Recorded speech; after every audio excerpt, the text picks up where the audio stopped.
Hello നമസ്കാരം. മഴതോരും മുമ്പേയുടെ നാളത്തെ ഒരു അടിപൊളി എപ്പിസോഡിൻ്റെ സ്റ്റോറിയാണ് പറയാൻ പോകുന്നത് കേട്ടോ. അപ്പോൾ എല്ലാവരും സ്റ്റോറി മുഴുവനായിട്ട് കേൾക്കുക, സപ്പോർട്ട് ചെയ്യുക. നമ്മുടെ ചാനൽ ആദ്യമായിട്ട് കാണുന്നവരാണെങ്കിൽ ഒന്ന് സബ്സ്ക്രൈബ് ചെയ്യാനും അതുപോലെ വീഡിയോ ഒന്ന് ലൈക്ക് ചെയ്യാനും ഹൈപ്പ് ചെയ്യാനും ഒന്നും മറക്കരുത്. കുറച്ച് സംഭവ വികാസങ്ങളൊക്കെ നാളത്തെ എപ്പിസോഡിൽ സംഭവിക്കുന്നുണ്ട്. അപ്പോൾ അതിൻ്റെയൊക്കെ ഒരു ഡീറ്റെയിൽ ആയിട്ടുള്ള സ്റ്റോറിയാണ് പറയാൻ പോകുന്നത്. അപ്പോൾ നേരെ സ്റ്റോറിയിലേക്ക് പോകാം. അങ്ങനെ നമ്മുടെ മാമച്ചായനും രേവതിക്കുട്ടിയും കൂടിയിട്ട് ടോണിയുടെ വീട്ടിലേക്ക് എത്തിയിരിക്കുകയാണ്. അങ്ങനെ ടോണിയാണെങ്കിൽ ഇവരെ പരിചയമില്ലല്ലോ.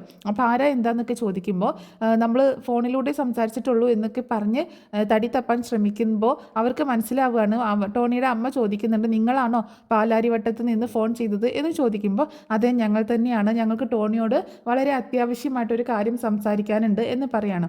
എന്താണെങ്കിലും പറഞ്ഞോളൂ എന്ന് പറയുമ്പോൾ ഒരു കോൺഫിഡൻഷ്യൽ ആയിട്ടുള്ള ഒരു കാര്യമാണ് സംസാരിക്കാനുള്ളത് എന്ന് പറയുമ്പോൾ ഇതെൻ്റെ പപ്പയും മമ്മിയുമാണ്, എനിക്ക് ഇവരറിയാത്ത രഹസ്യങ്ങളൊന്നുമില്ല, അതുകൊണ്ട് ഇവിടെ വെച്ച് സംസാരിക്കാം എന്ന് പറയുന്നുണ്ട് ടോണി.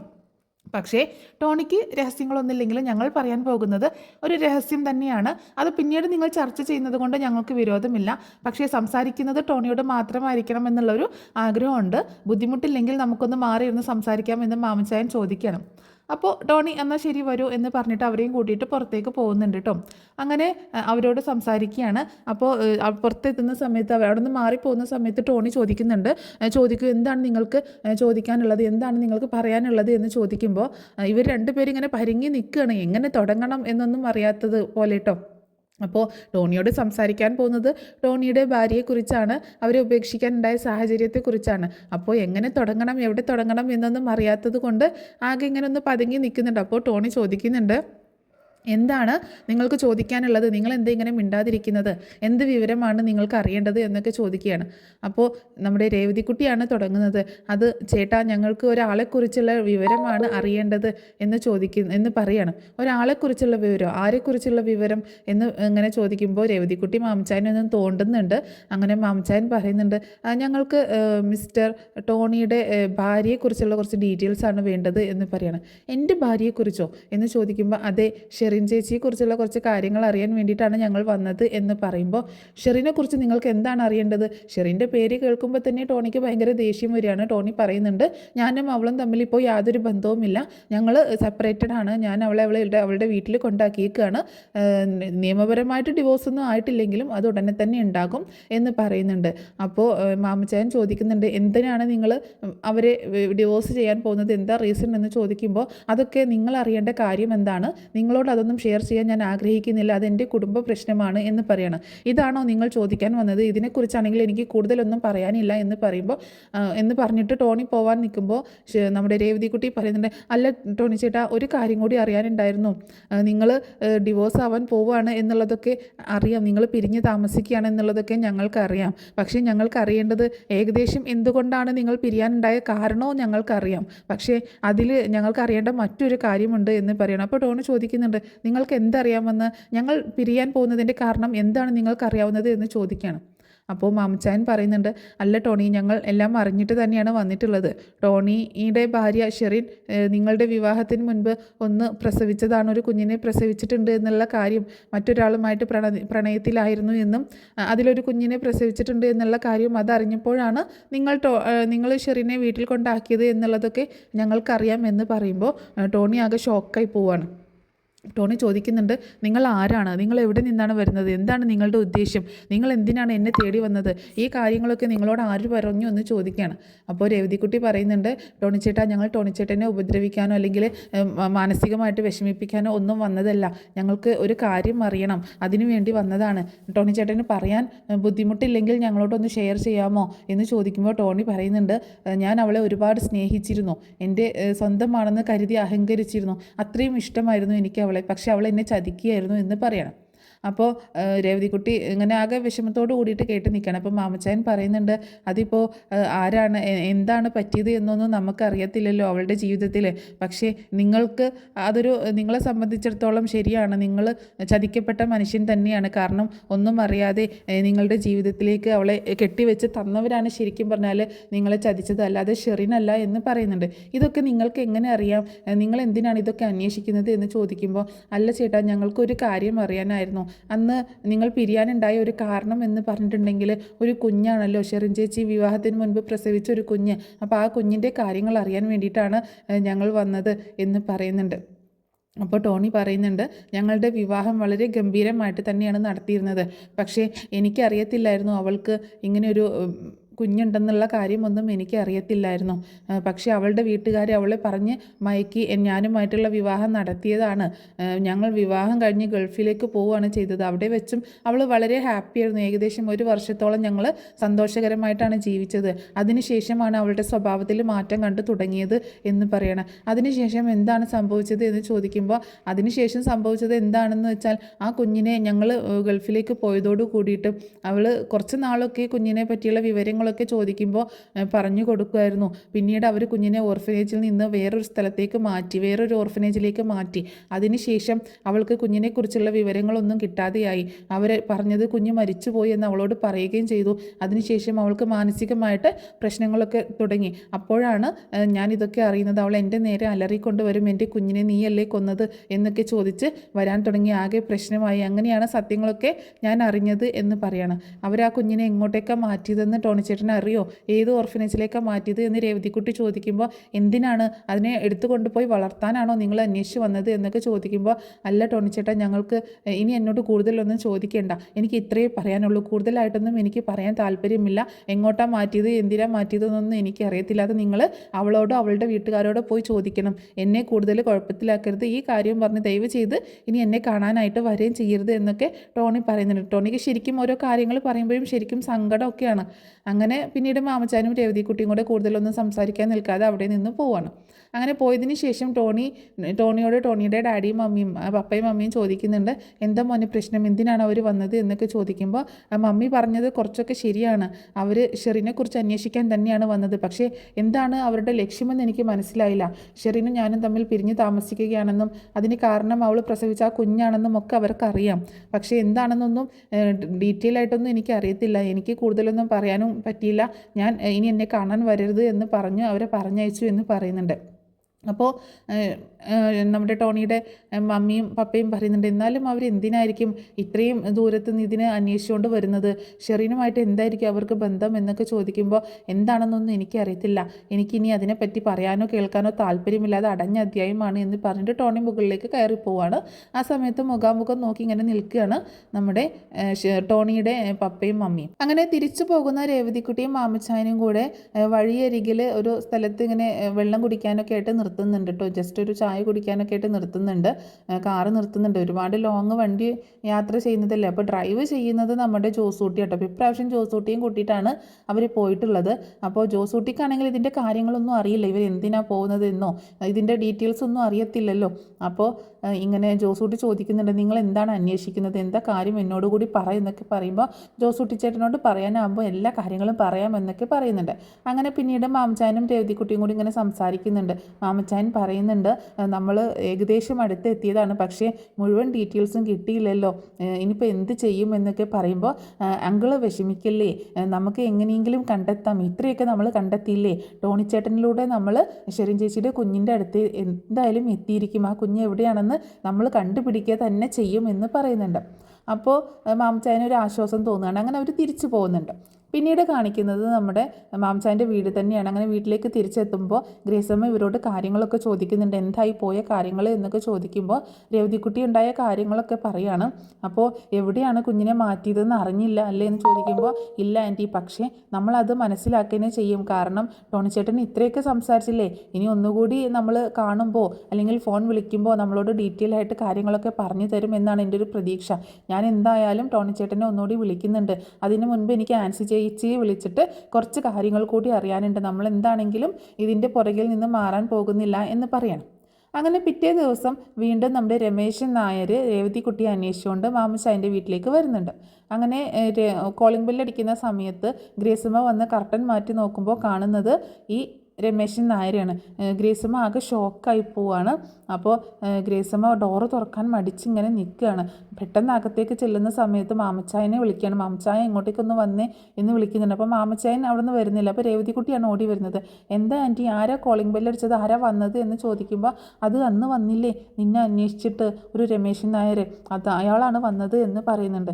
എന്നെ അന്വേഷിച്ച് വന്ന അയാളോ, എന്നിട്ട് എന്താ ആൻറ്റി ഡോറ് തുറക്കാത്തതെന്ന് ചോദിക്കുമ്പോൾ എനിക്ക് ആകെ പേടിയാവുന്നു മോളെ. ആൻറ്റി എന്തിനാണ് പേടിക്കുന്നത്?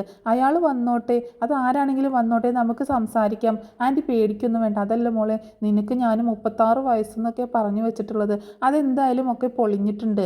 അവർക്ക് മനസ്സിലായിട്ടുണ്ട് എനിക്ക് 36 വയസ്സൊന്നും അല്ല എന്നുള്ളത്. ആൻറ്റി ധൈര്യമായിട്ട് പോയി വാതിലിരുന്നു. അയാൾക്ക് എന്താണ് പറയാനുള്ളതെന്ന് നമുക്ക് കേൾക്കാമല്ലോ.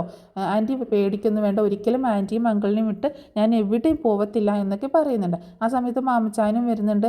എന്താ, ആരാ വന്നതെന്ന് ചോദിക്കുമ്പോൾ ഇതേ അന്ന് വന്നില്ല ആ രമേശൻ നായർ, അയാളാണ് വന്നത് എന്ന് പറയണം. അപ്പോൾ അങ്ങനെ അപ്പോൾ ഗ്രേസമ്മയോട് പറയുന്നുണ്ട്, നീ എന്നിട്ട് എന്താ വാതിൽ തുറക്കാതെ, പോയി വാതിൽ തുറക്ക്, അല്ലെങ്കിൽ അവരെന്ത് വിചാരിക്കും എന്ന് പറയണം. അങ്ങനെ ഗ്രേസമ്മ പോയി വാതിൽ തുറക്കുന്നുണ്ട്. അപ്പോൾ രമേശൻ നായർ പറയുന്നുണ്ട്, എന്നെ ഓർമ്മയുണ്ടോ, ഞാൻ മുൻപൊരിക്കലും ഇവിടെ വന്നിട്ടുണ്ടായിരുന്നു ഒരു പെൺകുട്ടിയുടെ കാര്യം അന്വേഷിച്ചിട്ട്. അന്ന് നിങ്ങൾ എന്നെ കുറച്ച് വഴി തെറ്റിച്ചാണ് വിട്ടത്. കാരണം എന്താണെന്നൊന്നും എനിക്ക് അറിയത്തില്ല. എന്നാലും എനിക്ക് വീണ്ടും ഇവിടേക്ക് ഒന്നുകൂടി വരേണ്ടി വന്നു. എനിക്ക് ആ കുട്ടിയെ ഒന്ന് കാണണം, അതിന് വേണ്ടിയിട്ടാണ് ഞാൻ വന്നത് എന്ന് പറയണം. അപ്പോൾ ഗ്രേസമ്മ അയാളെ അകത്തേക്ക് വിളിക്കുന്നുണ്ട്. അപ്പോൾ അയാൾ ചോദിക്കുന്നുണ്ട്, എനിക്കൊരു മകനാണുള്ളത്, ആ മകൻ്റെ കുട്ടിയാണോ എന്ന് എനിക്കൊരു സംശയമുണ്ട്, അതുകൊണ്ടാണ് ഞാൻ വന്നത്. എൻ്റെ മകൻ അത്യാസന്ന നിലയിൽ ഹോസ്പിറ്റലിൽ കിടക്കുകയാണ്. അവൻ്റെ അവസാനത്തെ ആഗ്രഹമാണ് അവൻ്റെ കുഞ്ഞിനെ ഒന്ന് കാണണം എന്നുള്ളത്. അതുകൊണ്ടാണ് ഞാൻ വീണ്ടും വരുന്നത് എന്നൊക്കെ പറയുന്നുണ്ട്. അങ്ങനെ ഗ്രേസമ്മ പറയുന്നുണ്ട്, മറ്റൊന്നും വിചാരിക്കരുത്, ഞങ്ങൾക്ക് അവളെ നഷ്ടപ്പെടാൻ പറ്റില്ല, അതുകൊണ്ട് ഞങ്ങൾക്ക് വേറെ വഴിയില്ലായിരുന്നു, അതുകൊണ്ടാണ് അങ്ങനെയൊക്കെ പറഞ്ഞത് എന്ന് പറയുന്നുണ്ട്. അപ്പോൾ അയാൾ പറയുന്നുണ്ട്, എനിക്കൊന്ന് കാണണം, എൻ്റെ കൊച്ചാണെന്നെങ്കിൽ എൻ്റെ മകനെ ഒന്ന് കൊണ്ടുപോയി കാണിക്കണം, അത്ര മാത്രമേ എനിക്കുള്ളൂ. അവൾക്ക് ഞങ്ങളുടെ കൂടെ വരാൻ താല്പര്യമുണ്ടെങ്കിൽ ഞാൻ കൊണ്ടുപോകാം, അതല്ല എങ്കിൽ എനിക്ക് നിർബന്ധിച്ച് കൊണ്ടുപോകാനൊന്നും പറ്റത്തില്ലല്ലോ. പക്ഷേ എനിക്ക് ഒരു തവണയെങ്കിലും അവളെ എൻ്റെ കൂടെ ഒന്ന് പറഞ്ഞേക്കണം, അതിന് വേണ്ടിയിട്ടാണ്. എനിക്ക് അവളെ ഒന്ന് കാണാൻ പറ്റുമോ, അവളെ ഒന്ന് വിളിക്കുമോ എന്ന് ചോദിക്കുന്നുണ്ട്. അപ്പോൾ ആ സമയത്ത് മാമച്ചായൻ പറയുന്നുണ്ട്, നീ രേവതിക്കുട്ടിയെ വിളിക്കുക എന്ന് പറയണം. അങ്ങനെ ഗ്രേസമ്മ പോയിട്ട് രേവതിക്കുട്ടിയെ വിളിച്ചുകൊണ്ട് വരുന്നുണ്ട്. അപ്പോൾ രേവതിക്കുട്ടിയെ കാണുമ്പോൾ ആ രമേശൻ നായർ ആകെ ഷോക്കായി പോവാട്ടോ. അയാൾക്ക് ഒറ്റ നോട്ടത്തിൽ തന്നെ മനസ്സിലാവുകയാണ് രേവതിക്കുട്ടി തൻ്റെ മകൻ്റെ കുഞ്ഞാണ് എന്നുള്ള കാര്യം മനസ്സിലാവുന്നുണ്ട്. അപ്പോൾ അയാൾ പറയുന്നുണ്ട്, എനിക്ക് ഇത് എൻ്റെ മകൻ്റെ കുഞ്ഞാണ് എന്നുള്ളതിന് മറ്റൊരു തെളിവും വേണ്ട, കാരണം ഇവളുടെ അമ്മയെപ്പോലെ തന്നെയാണ് ഇവളും ഇരിക്കുന്നത് എന്ന് പറയണം. അത് കേട്ടപ്പോൾ ഗ്രേസമ്മയും മാമച്ചാനും ഞെട്ടിപ്പോവാണ്. അപ്പോൾ രമേശൻ നായർ എഴുന്നേറ്റിട്ട് രേവതിക്കുട്ടിയുടെ അടുത്തേക്ക് ചെന്നിട്ട് പറയുന്നുണ്ട്, മോളെ ഞങ്ങളോട് ക്ഷമിക്കണം, എൻ്റെ മകൻ്റെ കുഞ്ഞാണ് നീ. എനിക്ക് ഒരേ ഒരു ആഗ്രഹമേ ഉള്ളൂ, എനിക്ക് ഒരൊറ്റ മകൻ മാത്രമേ ഉള്ളൂ. അവൻ ഒരു അത്യാസന്ന നിലയിൽ ഹോസ്പിറ്റലിൽ കിടക്കുകയാണ്. അവസാനമായിട്ട് അവന് നിന്നെ ഒന്ന് കാണണം, അത്ര മാത്രമാണ് പറഞ്ഞത്. അവൻ്റെ കുഞ്ഞിനെ ഒന്ന് കാണണം, അതിന് എന്നെ ഒന്ന് അനുവദിക്കണം, എൻ്റെ കൂടെ ഒന്ന് വരണം എന്നൊക്കെ പറഞ്ഞ് ഇങ്ങനെ പൊട്ടിക്കറിയാണ്. അപ്പോൾ ഇവർ എന്ത് ചെയ്യണമെന്നറിയാതെ ഇങ്ങനെ നിൽക്കുകയാണ് നമ്മുടെ ഗ്രേസമ്മയും മാമച്ചാനും കേട്ടോ. അപ്പോൾ തൽക്കാലം ഇന്നെന്തായാലും പറഞ്ഞേക്കാനൊന്നും പറ്റത്തില്ല, പക്ഷേ എന്താ ചെയ്യേണ്ടതെന്നൊന്നും അറിയില്ലല്ലോ. അപ്പോൾ രമേശൻ നായർ പറയുന്നുണ്ട്, അവനാകെ ഹോസ്പിറ്റലിൽ വയ്യാണ്ട് കിടക്കുകയാണ്, ഇനി അത്ര ഒരുപാട് സീരിയസ് ആയിട്ടാണ് കിടക്കുന്നത്, അതുകൊണ്ട് തന്നെ ഒരുപാട് പ്രതീക്ഷയൊന്നുമില്ല, അതുകൊണ്ടാണ് ഞാൻ വീണ്ടും വന്നത് എന്നൊക്കെ പറയുന്നുണ്ട്. അപ്പോൾ മാമച്ചാൻ പറയുന്നുണ്ട്, ഞങ്ങളൊന്ന് ആലോചിക്കട്ടെ, അതിന് ശേഷം എന്താണെന്ന് വെച്ചാൽ ചെയ്യാം, നിങ്ങൾ നിങ്ങളുടെ അഡ്രസ്സ് തന്നിട്ട് പൊക്കോളൂ എന്ന് പറയാണ്. എൻ്റെ കൂടെ വരാൻ താല്പര്യമുണ്ടെങ്കിൽ വരാം എന്ന് പറയുമ്പോൾ രേവതിക്കുട്ടി പറയുന്നുണ്ട്, എനിക്ക് ആരും ഇല്ലാതിരുന്ന സമയത്ത് എൻ്റെ എല്ലാം ആയി എന്നെ സ്വന്തം മോളെപ്പോലെ ഏറ്റെടുത്ത് നോക്കിക്കൊണ്ട് പോകുന്നത് ഈ അങ്കിളും ആൻറ്റിയാണ്. ഇനി ആരൊക്കെ എന്തൊക്കെ വന്നാലും ശരി, എനിക്ക് ഇവരെ വിട്ടിട്ട് എങ്ങോട്ടും വരാൻ പറ്റില്ല എന്ന് പറയണം. എന്നാൽ ഒരു ദിവസം നീ ഹോസ്പിറ്റൽ വരെ ഒന്ന് വരുമോ എന്ന് ചോദിക്കുമ്പോൾ അത് ആൻറ്റിയും അങ്കിളും തീരുമാനിക്കണം, എന്നാലേ എനിക്ക് പറ്റുള്ളൂ എന്ന് പറയുന്നുണ്ട്. അപ്പോൾ അവരെ നോക്കുമ്പോൾ മാമച്ചാൻ പറയുന്നുണ്ട്, നിങ്ങൾ ധൈര്യമായിട്ട് പൊക്കോളൂ, ഞങ്ങൾ ഒരു ദിവസം വന്നേക്കാം എന്ന് പറയണം. അങ്ങനെ രമേശൻ നായർ തിരിച്ചു പോകുന്നുണ്ട്. പിന്നീട് കാണിക്കുന്നത് നമ്മുടെ വൈജയന്തിയുടെ സീനാട്ടോ. വൈജയന്തിയെ ഹോസ്പിറ്റലിലാണല്ലോ. അപ്പോൾ ഏകദേശം വൈജയന്തിയുടെ താടിയലിൻ്റെ ഓപ്പറേഷനൊക്കെ കഴിഞ്ഞത് കാരണം ചെറുതായിട്ടൊക്കെ സംസാരിക്കാനൊക്കെ തുടങ്ങിയിട്ടുണ്ട്. അപ്പോൾ സുലോചനയാണ് രാത്രിയിൽ നിൽക്കുന്നത്, പകൽ നിന്നിരുന്നത് അലീനയാണല്ലോ. ഇപ്പോൾ അലീന ഇങ്ങനെ കിഡ്നാപ്പും കാര്യങ്ങളൊക്കെ കഴിഞ്ഞിട്ട് അങ്ങനെ പിന്നീട് അലീന ഹോസ്പിറ്റലിലേക്ക് വരുന്നുണ്ട്. ഹോസ്പിറ്റലിലേക്ക് വരുന്ന സമയത്ത് സുലോചന ചോദിക്കും, മോള് ഇത്ര ബുദ്ധിമുട്ടി വന്നത് എന്തിനാ, ആൻറ്റി നിൽക്കുമായിരുന്നല്ലോ എന്ന് പറയുമ്പോൾ, കുഴപ്പമില്ല ആൻറ്റി ഇപ്പോൾ എത്ര ദിവസമായിട്ട് രാവും പകലൊക്കെ നിൽക്കുന്നു, വേറെ ആരുമില്ലല്ലോ മാറി നിൽക്കാനായിട്ട്, കൊല്ലപ്പള്ളിയിൽ നിന്നാണെങ്കിലും ആരും വരാറില്ലല്ലോ എന്നൊക്കെ പറയുന്നുണ്ട്. ആൻറ്റി ഇന്ന് വീട്ടിലേക്ക് പൊക്കോ, ഇന്ന് ഞാൻ ഇവിടെ നിന്നോളാം, വൈകിട്ട് വന്നില്ലേലും കുഴപ്പമില്ല, അച്ഛനും കൃഷ്ണമോളും കൂടി ഇവിടേക്ക് വരാമെന്ന് പറഞ്ഞിട്ടുണ്ട്, ഇവിടെ ഒരു റൂം എടുത്തിട്ടുണ്ട്, അവിടെ ഞങ്ങൾ ഇന്ന് അച്ഛനും കൃഷ്ണമോളും ഇന്ന് ഇവിടെ നിന്നോളും എന്നൊക്കെ പറയണം. അതൊന്നും വേണ്ട മോളെ, നിങ്ങൾ അങ്ങനെ ബുദ്ധിമുട്ടേണ്ട, രാത്രിയിൽ ഞാൻ വന്നോളാം, എല്ലാവരും കൂടെ ബുദ്ധിമുട്ടേണ്ട കാര്യമൊന്നുമില്ലല്ലോ എന്ന് പറഞ്ഞിട്ട് സുലോചന പോവാണ്. അങ്ങനെ നമ്മുടെ അലീന വൈജയന്തിയുടെ അടുത്തേക്ക് ചെല്ലുന്ന സമയത്ത് സിസ്റ്റർ ചോദിക്കുന്നുണ്ട്, ഇയാൾ വന്നോ, എന്താ പറ്റിയത് ഇയാൾക്ക്, ഇയാൾ ആരാ തട്ടിക്കൊണ്ട് പോയത്, ഈ അമ്മയുടെ ഈ ആങ്ങളമാരാണോ അപ്പോൾ ചോദിക്കുമ്പോൾ അലീന ഇങ്ങനെ വൈജി ഇങ്ങനെ നോക്കുകയാണ്. എന്തൊക്കെ ആയാലും രണ്ടാനമ്മയല്ലേ മോളെ, അങ്ങനെയൊക്കെ സംഭവിച്ചില്ലെങ്കിലേ അത്ഭുതമുള്ളൂ, അവരുടെ അവർക്കൊന്നും ഭർത്താവിൻ്റെ ആദ്യത്തെ ബന്ധത്തിലെ മകളെ അംഗീകരിക്കാൻ കഴിയില്ല, എന്താണെങ്കിലും താൻ രക്ഷപ്പെട്ടു വന്നല്ലോ, ഭാഗ്യം തന്നെ എന്നൊക്കെ പറയുന്നുണ്ട്. അലീന ഒന്നും മിണ്ടാതെ വൈജയെ ഇങ്ങനെ നോക്കുകയാണ്. വൈജയാണെങ്കിൽ ഭയങ്കര ദേഷ്യത്തിലാണ്. അങ്ങനെ ആ സിസ്റ്റർ അവിടെ നിന്ന് പോയതിന് ശേഷം അലീന വൈജയോട് പറയുന്നുണ്ട്, എന്നോടുള്ള ശത്രുതയൊക്കെ അവിടെ ഇരിക്കട്ടെ മാഡം, മാഡത്തെ എന്താണെങ്കിലും വീട്ടിലേക്ക് കൊണ്ടുവന്നാൽ നോക്കാൻ ഞാൻ മാത്രമേ ഉണ്ടാവുള്ളൂ, അതുകൊണ്ട് മാഡം ഒരുപാട് വാശി പിടിക്കുകയൊന്നും വേണ്ട എന്ന് പറയുന്നുണ്ട്. അപ്പോൾ വൈജയന്തി മെല്ലെ പറയാൻ ശ്രമിക്കണം, നീ എൻ്റെ കൺമുന്നിൽ വന്നു പോകരുത്, ഇവിടെ നിന്ന് പോകുന്നതാണ് നിനക്ക് നല്ലത്, എന്നെ പരിചരിക്കാൻ നീ ആരാണ്, എൻ്റെ മകളൊന്നുമല്ലല്ലോ എന്ന് പറയുമ്പോൾ ഒരു മകളായിട്ട് കണ്ടൂടെ എന്നെ, അമ്മയായിട്ട് ഞാൻ കാണുന്നുണ്ടല്ലോ, അതുപോലെ ഒരു മകളായിട്ട് എന്നെ കണ്ടൂടെ, എൻ്റെ അമ്മ തന്നെയാണ് മാഡം എന്ന് പറയുമ്പോൾ വൈജാകെ ഷോക്കായിട്ടും ഇങ്ങനെ പെട്ടെന്ന് ഞെട്ടിപ്പോവാണ്. അപ്പോൾ അലീന പറയുന്നുണ്ട്, അലീനയോട് ചോദിക്കുകയാണ് വെച്ചാൽ, നിൻ്റെ അമ്മയോ ഞാനോ, ഏത് വകയിലാണ് ഞാൻ നിൻ്റെ അമ്മയാവുന്നത്, ഏതോ കണ്ടവൾക്ക് ജനിച്ച നിന്നെയൊക്കെ മകളായിട്ട് അംഗീകരിക്കാനൊന്നും എന്നെക്കൊണ്ട് പറ്റത്തില്ല, അതുകൊണ്ട് മേലിൽ എന്നെ അമ്മയെന്ന് വിളിച്ചു പോകരുത്, ആരോടും പറഞ്ഞു പോകരുത് എന്ന് പറയുന്നുണ്ട്. അപ്പോൾ അലീന പറയുന്നുണ്ട്, ഞാൻ അമ്മയെന്ന് വിളിക്കാൻ എനിക്ക് ഒരുപാട് ആഗ്രഹമുണ്ട്, പക്ഷേ ഞാനത് ചെയ്യില്ല, പക്ഷേ എനിക്ക് ഒരു ദിവസം അതിനുള്ള അവസരം കിട്ടുമെന്നാണ് എൻ്റെ ഒരു പ്രതീക്ഷ, പക്ഷേ മനസ്സിലൊരു 100 തവണ 1000 തവണ ഞാൻ വിളിക്കുന്നുണ്ട് മാഡം എന്ന്, ഞാൻ വാ കൊണ്ട് വിളിക്കുമ്പോൾ എൻ്റെ മനസ്സിൽ ഞാൻ അമ്മയെന്ന് തന്നെയാണ് വിളിക്കുന്നത് എന്ന് പറയണം. വൈജയ്ക്ക് അതൊന്നും ഇഷ്ടപ്പെടുന്നില്ല. എന്നിട്ട് പറയുന്നുണ്ട്, ഇനി എന്നെ അങ്ങനെ വിളിക്കണ്ട, നീ എന്നെ അങ്ങനെ കാണുകയും വേണ്ട, നീ എൻ്റെ മകളൊന്നുമല്ല, നീ വെറും വേലക്കാരിയാണ്, നീ ഏതോ ഒരു സ്ത്രീക്ക് പിഴച്ചുണ്ടായ ഒരു സന്തതിയാണ് എന്നൊക്കെ ആ വയ്യാത്ത അവസ്ഥയിലും ഇങ്ങനെ പറഞ്ഞുകൊണ്ടിരിക്കുകയാണ്.